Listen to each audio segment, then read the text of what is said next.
All right, on the regular maintenance, this is a quick video.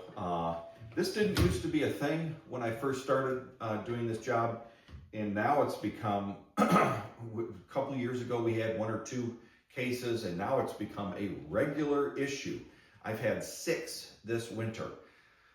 In the winter, air is dry. Our system does not remove moisture from the air like a traditional furnace. So a lot of people that were running an old humidifier find that they don't need it because the air is more moist. However, lots of folks do run humidifiers in the home. If you are running an atomizing or vaporizing humidifier in your home versus an evaporative style, the kind that shoot like a little mist out, some people add essential oils to it and whatnot, those will literally atomize anything that's in that water and put it in the air. Evaporative styles, only the water vapor comes off, okay? The misting style literally put whatever's in the water into the air. And what we're seeing more and more is if you have calcium or mineral deposits in the water, is that it's actually vaporizing those and they're going into your air. You want to use reverse osmosis or distilled water in those. And I know it's a pain. You got to go to the grocery store and buy the distilled water, or if you have a reverse osmosis, run it through a Brita filter. But if you're just putting tap water in that humidifier, your machine, after we've seen in the first case that we came across, was the guy would put a fresh filter in 7 days, it was completely clogged. The machine was shutting down on a high limit, which we'll talk about in a later video. And we weren't even considering it was a filter because he would pull it out and it would look clean.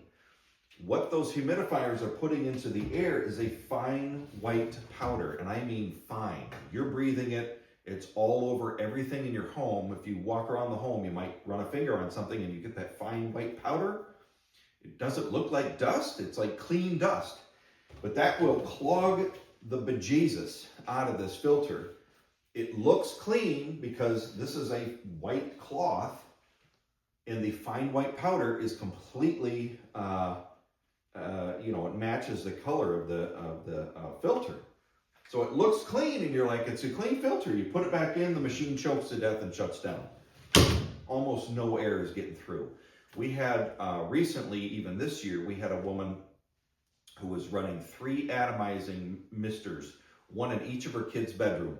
She would put a fresh filter in 24 hours, that filter was clogged.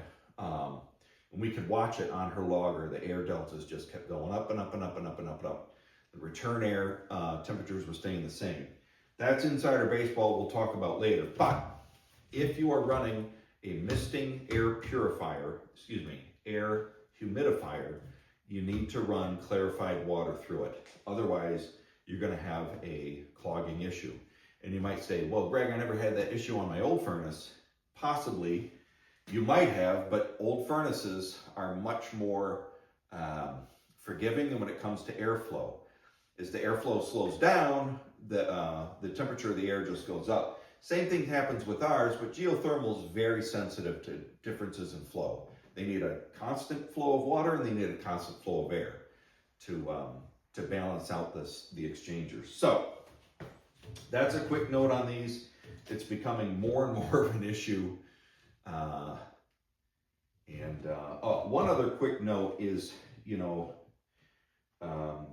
the filter by filters that I like online, those are MERV 8. I recommend a MERV 8, which is it's an arbitrary filtering system. I don't know what it means. I'm not going to go into it. Who cares? It's how tight the filter is. I have had clients with children's. Typically, the lady of the house will ask, hey, my kids have severe allergy issues. Can we run a tighter MERV? They'll be familiar with the MERV.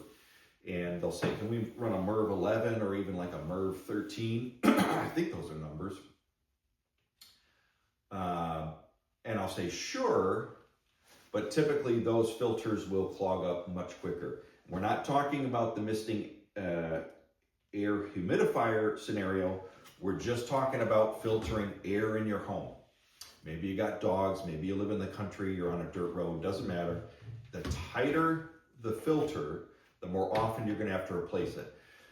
So if you have children that have allergies and you wanna run a higher MERV, like a MERV 11, and you'll see it's a tighter weave. Sometimes you can't even see light through them.